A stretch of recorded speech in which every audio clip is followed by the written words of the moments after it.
Thank you. I'm happy to be here. And I'm here also with my husband, Michael. He's here, and he also was involved in the service I will describe to you. And one person settled on the sidewalk in front of my house, in front of the Salvation Army during the day.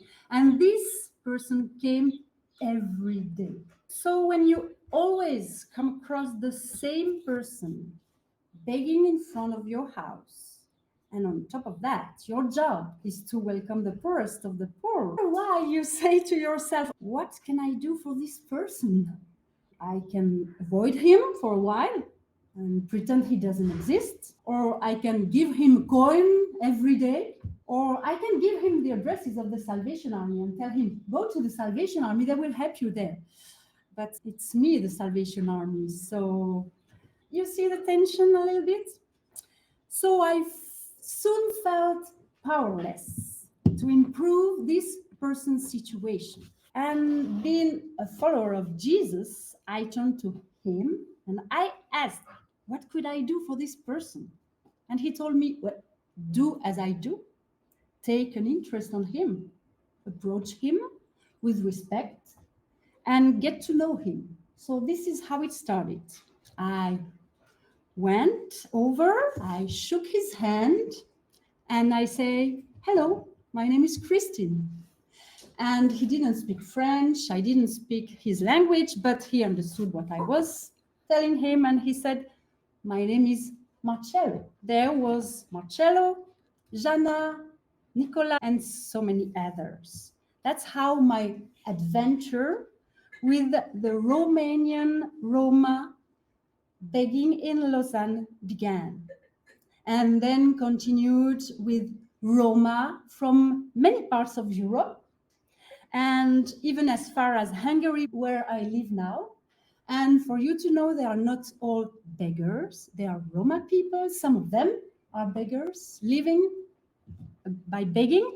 But now in Hungary, I have 6 colleagues working with me who are Roma people. These beggars there in Lausanne had needs I couldn't satisfy. They were asking for money, and even more money. They were also asking for a roof over their heads, a job, healthcare.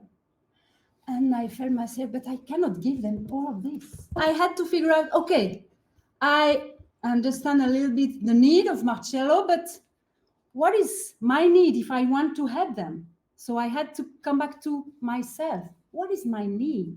And I connected with my emotion, of course, but also with, okay, I cannot do this by myself if I want to offer something to him. I have to connect with other. So we started with the Salvation Army there to connect with 2 other associations in Lausanne who were already helping these disadvantaged people. And I only at that point found 2 associations. It was not so many people helping them, but we found 2. We found Auprès Rome, who was helping disadvantaged Roma people in Lausanne, and also a Christian one, La Maison du Père. And by connected with these 2 other associations, I discovered that, like Marcello, Jana, around 100 Roma people were living in Lausanne, mainly from 2 regions of Romania, and including families with children, and where they're living, where they slept in their own cars, they slept in the forest, they slept under a cover somewhere in the city, and sometimes in emergency night shelters. So I really liked what Maria shared, because in this situation, it all started with a let's see, an experiment. And so we can go now to the offer. Because of the need we discovered, we decided to do something. But what can we do? Let's see.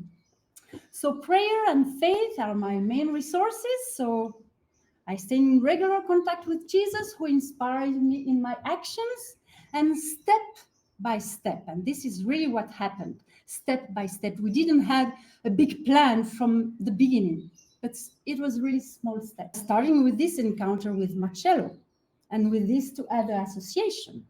We started to provide, and I can now say that mainly after 3 years, these are the main offers that we were able to provide. So first, we provided a place to stop and breathe. And this is what these people living in the street needed. Just a place to receive a coffee, a tea during the day when it's cold. So they came and rang at the door of the Salvation Army, and we gave them a coffee. And with that, of course, started the question, well, I have a headache, can you give me medicine? And so on. So this is what we gave them, just small things, but to build a relationship. That was really the purpose. To create a relational link. So after a while, we decided, okay, maybe we can offer them something to eat during the week. And we didn't have so many resources. So this is why we said, okay, let's open 1 day a week and let's start with, this is what we did. And we were maybe 3 of us starting this. So every Friday we had at noon, we opened the door and we invite them to come inside. And I think after 3 years, it was an average of 50 people every Friday, but we may had sometimes 60 to 70 people coming for this soup. And I said at the beginning we were 3 of us, but after 3 years we had volunteers coming from different places to help us because we started this offer. So volunteers came and it was amazing. We had volunteers from the Salvation Army, but we also had volunteers from outside. We had other migrants. We gave classes, French classes, and we had some of these students of the French classes. They heard, oh, I can volunteer on Friday? So, okay, I will come. And so we had more and more volunteers. And on Friday also, with this association Auprès Rome, we opened our door in the morning because this association was looking for a place to help them with administrative assistant. On Friday, our place was open from 9. The people can come, and with the other association, they receive some support, assistance, administrative, and so we had this relationship with this other association. Then it became a place also to receive second-hand clothes. And during our Friday meals, we set up a clothes distribution. And guess what? We were always lacking of men's clothing and shoes. But we had a lot of clothes for women, and especially for summer clothes for women. So this is the way it is. But as soon as we started this offer, we received more and more clothes. People just put clothes in front of our door and in bags, and we were able to distribute that on Friday. So that was also a good thing, and the people were happy, especially in winter, to receive good clothes because these beggars spend the day outside, and it was good for them to have good clothes. Also, then our place began to be a place where they could receive medical support. We had different reflection with other associations, and especially Auprès Rome, the Salvation Army, but also Médecins du Monde, Doctors of the World. And we also had connection with the Health and Hygiene Drop-in Center for Disadvantaged People in Lausanne. And we had a roundtable to figure out how can we help to support with health care, because of course, when you are outside in the street day after day, you don't only have headache and backache, but all kind of. So first I started to help them, but then we really dreamed of a nurse to be there every Friday, and we were able to find a volunteer nurse who came to help us and to provide help support, to organize meditation with different associations, but also, after a while, she organized some workshops for these people. Workshop to prevent. We had a dental hygiene workshop prevention. We had also a workshop about contraception, sexually transmitted diseases prevention, nutrition, all kind of workshop like that to help them to improve a little bit their situation. And with this, we also partnership with different associations. And also we provided for them a place for spiritual needs. And we discovered that the Roma community and the people there in Lausanne, they were really spiritual and they were really sensitive to spirituality. And so we opened our church of the Salvation Army on Sunday also. Sunday evening, we started, and we started to had meeting spiritual time with them and sharing in Romanian. We partnership with another association who were already provided this kind of offer, but on a parking lot. So we said, okay, let's do it together in our church. We have room, so let's partnership with that. And because we are pastor with my husband, so we also started to be involved in this with translator and sharing a word of encouragement and hope to these people. And I think after 3 years, we had sometimes meeting with also 50 people coming inside and receiving and sharing about. We also partnership to provide help for families with children. Some of the children were able to go to school, but because they were sleeping in the emergency night shelter, so they didn't have any place during the day to do their homework. So because my husband was at that point the head deputy of this night shelter of the Salvation Army in Lausanne, and with his team and our team, we started to create a project, and they suggested to open during the day for these children. So after school, the children who were sleeping there, they could come there at 4 o'clock and do their homework there. It was well organized during the winter time. They had a safe place to be and to do. So it was a good thing. I can say that mainly after 3-4 years, starting from nothing with no big plan, and just let's do it and let's see what will happen. So we mainly partnership with 15 other NGO and other associations around Lausanne, from the Salvation Army, from other churches, from the city, from other network, for all kind of different associations. And I even at that point I joined the Salvation Army's European Roma network. So it was not only Lausanne at that point, but it was even all of Europe. And this is how it was. And then in 2020, with all the restriction with COVID, and also at that point, we had the begging was forbidden in the city and in the canton. So we had to put everything on hold. And it didn't resume from different reasons. So, but it lasted for maybe 7 years, I think.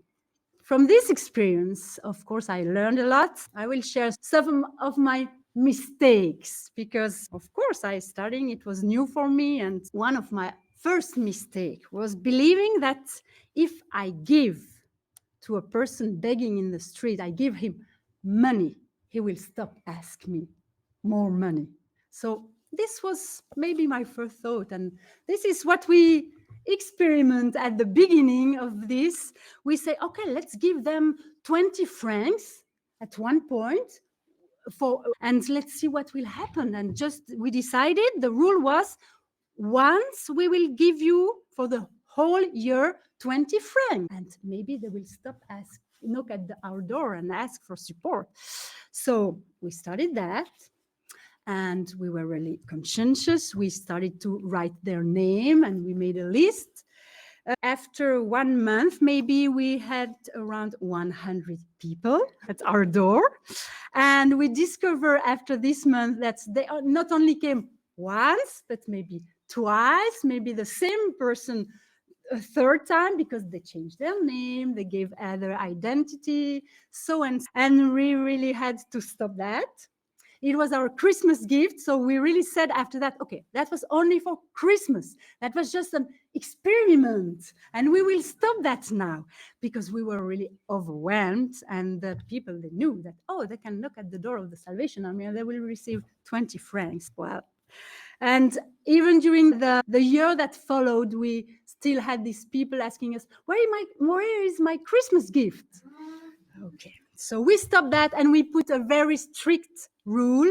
We don't give anybody any money inside of the building during our activities, during our program, during our services.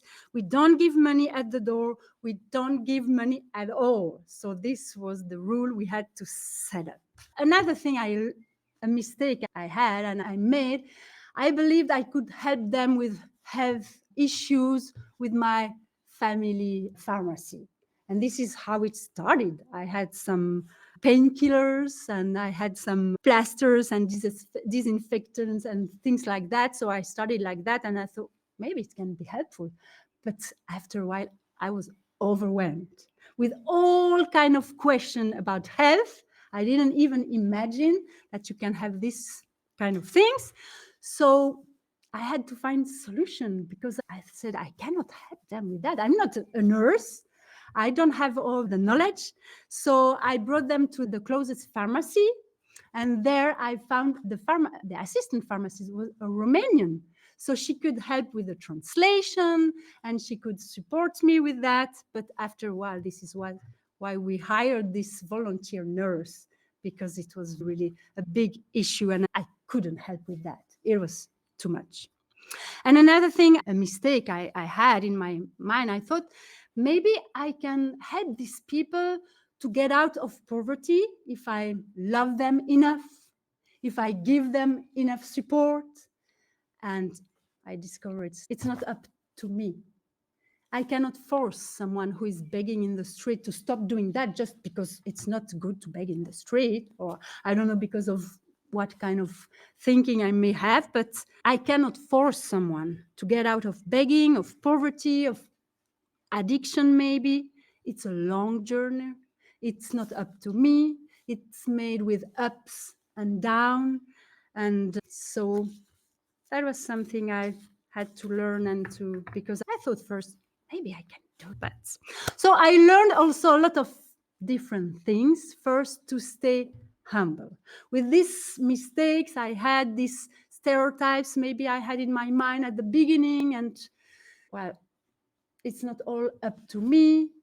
I have to stay humble. I need to connect with my faith and other resources. And I need to be kind to others, but also to be kind with me. And I'm not a superwoman, but this is. And also a thing I learned is that it's impossible to do emergency help or support without being fooled. It's not possible. And it's okay. It's okay. From time to time, you will be fooled because people living in extreme poverty, they will try everything they can to receive some support. And truth in their world doesn't have the same meaning than in my world. When I have food in my refrigerator, I have a roof on my head, I have a bed. If you don't have all of this, you will try all kind of things. And so I had to learn that, and it's okay. I also had to learn that it's okay to say no.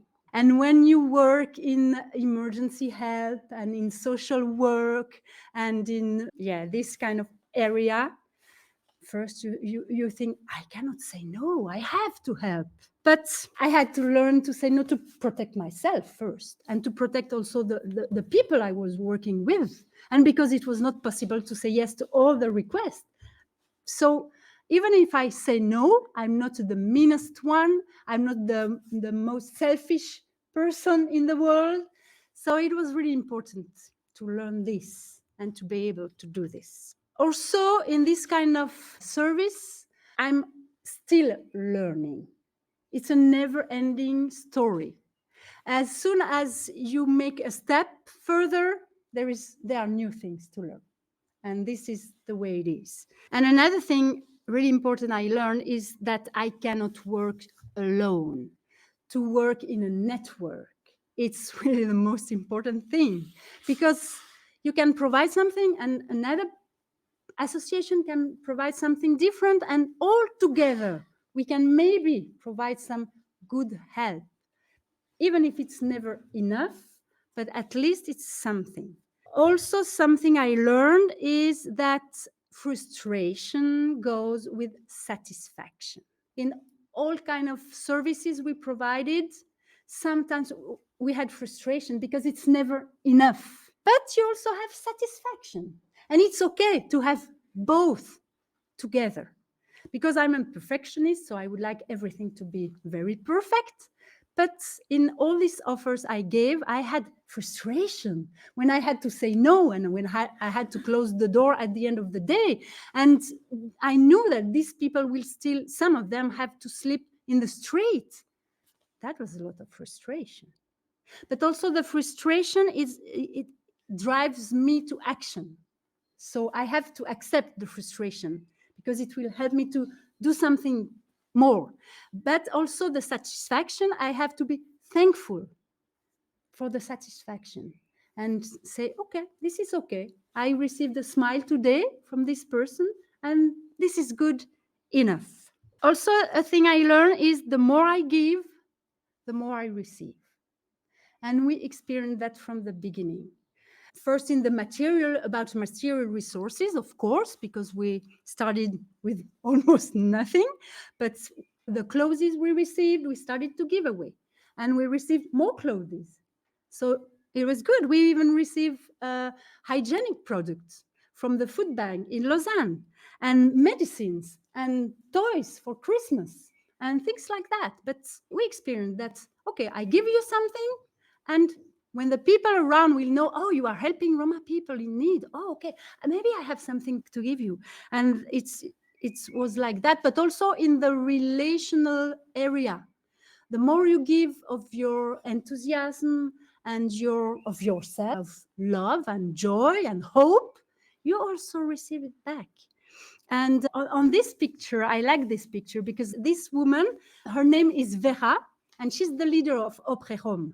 And when we started to partnership together, she was really afraid of working with the Salvation Army because she didn't know so much about the Salvation Army. And she's a laik, and she didn't know, oh, it's a religious thing, or I know that you are maybe doing proselytism, but not helping people. That was the stereotype she had in her mind. But I think after 6 months partnership together, one day she came and she hugged me and she said, I'm sorry of what I was thinking about you and the Salvation Army, because I see that's all the hard work you are doing. And after this point, we really worked really well together. And even if our background was really different, but just to start something together and help people together and building relationship together was really good. And this is also the thing I learned, that I gave something, I also receive in this kind of relationship. And maybe I will stop with this last word on my slide there. I learned that it's all about people. In this experiment and in this project and this service we provided, so yeah, it was all about people. We didn't have a big plan, as I said at the beginning, but we started by building relationship, knowing each other. And so I discovered the culture, the Roma culture. I discovered other way of thinking. I discovered wonderful people from this poor background, this disadvantaged community in Lausanne, but now around Europe, and also other people from all this network, these organizations, and as we partnership together.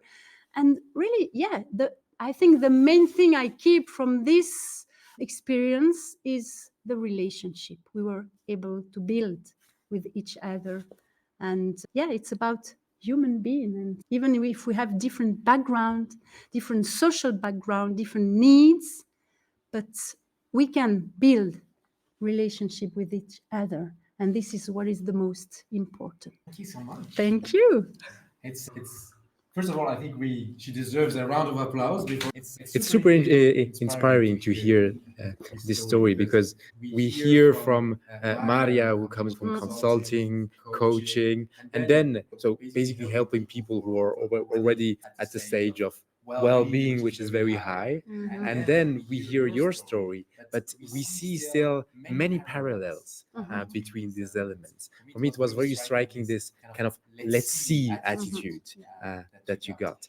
May I ask, how was it? Because from my understanding of the Roma people in Lausanne, I know that the Lausanne people, they don't like the Roma that much. So how did you handle the backfire from the community saying, oh, you shouldn't help those ones, even the state prohibiting that help can be done? How did you manage that, this kind of hard context to serve people? So I think by focusing on human being and knowing that, okay, these people begging in the street, they are disadvantaged people, they are rejected, there is segregation. Of course, the city doesn't want them to be there. Even the neighbors didn't want them to be there. But there are people just there in front of us, in our door. And you cannot cross the street and just think, oh, okay, it's an object there begging. No, it's people with their needs. And so they need at least to be recognized as people. And this is why for me to know their name was so important, because you recognize that they are people and they have a name. And I think this is really what touched my heart. Okay, they don't have the level maybe of education that we have, they don't have all the abilities maybe we have, but they are people.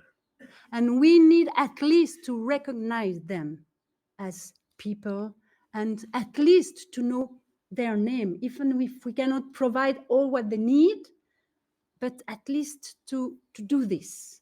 And for me, this was really the most important thing and my motivation.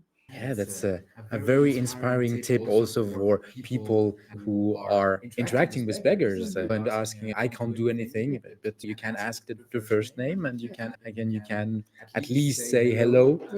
And hello with the name is a big difference than just hello, I don't have money, but hey, saying hello, John, has a very different touch to it, and which is recognizing the humanity. I think that's a very great tip.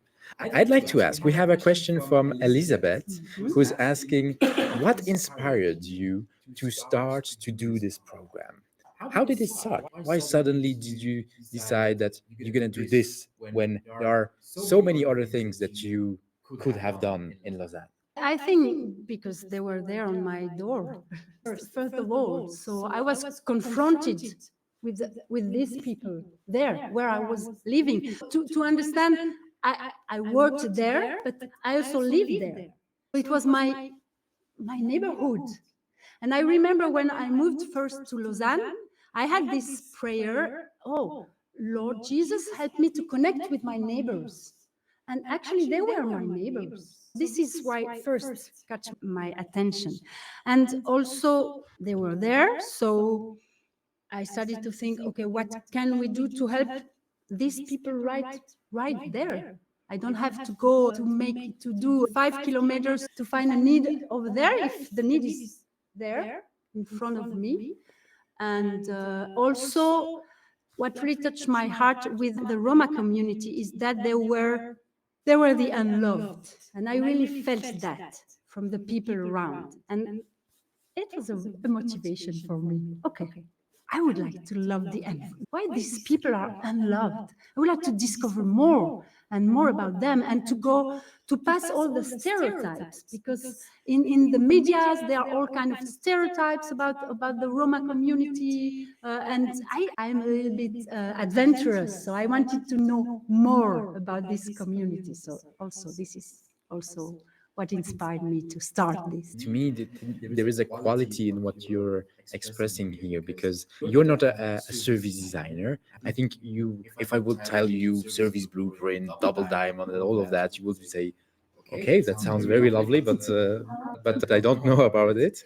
And what I found very inspiring here is that there are still so many lessons for us. For example, one lesson that I hear from you right now is this lesson of, instead of doing the big research and all of that, just being embedded in the community, you will automatically see the needs, because people will come with the needs. And I think this is a very inspiring thing to me, to see the very genuine, simple approach, but also difficult approach, because it's not the approach of we're going to send one or few people, experts, do interviews. No, we're going to be part of the community. And it's not going to be easy, because we will be the people who have to answer at midnight when someone rings and says, I'm hungry, I want to sleep. And I think there is really a lesson for us, kind of as a service design community, not just to be these people who go and observe and then go back in their comfort, but also be the people who are embedded within the communities. Is there, so you have here a bunch of people who are people who create services as a living. And these are all people who are very empathic, who want to help. What would be a call to action that you have for this community in terms of doing something good for the world? Would you have a suggestion, a tip, a call to action maybe that you could share for this community? So first, be open to people around you, and go past your stereotypes about people. We all have stereotypes and things we think we know about these people. But yeah, go through that and go beyond that. And when you see a person that is in need, just think, okay, what? Maybe I cannot do so much, but still I can do something. And also don't be overwhelmed by the needs, because the needs are, of course, too big for us. If we look around us, the needs, if we think about poverty, it's huge. So just start small with maybe one person or one action. I read this sentence. You cannot save the entire world, but everyone can help someone. So start with that. Everyone can help someone, and do a small thing. Don't think too big, but think, okay, I can start with one action. Maybe you know already an association in the place where you live, or you know maybe someone who is in need, and it can be someone of your family. It can be someone with whom you are working. So just start with a small thing. And from my experience, every small things count. Whatever you can do for someone, it's already good. It's already a good thing. And even start with a smile. Sometimes my husband always tell me, don't smile to everybody. So when I'm in the bus, suddenly he look at me and I have a smile, because I saw somebody, I just started to smile. And for me, it's already a big thing. You don't know the impact it can have in a life. Just smile to somebody. Start with that. This is already something. Thank you so much. I think this is a very inspiring call to action. I see the faces are happy to get started. I think tomorrow or Sunday, we will see very, very practical actions happening all around the world, and especially here in Switzerland. Thank you so much. Thank you so much. And a last round of applause for Christine. Thank you for the invitation. Thank you very much. My pleasure. Wonderful.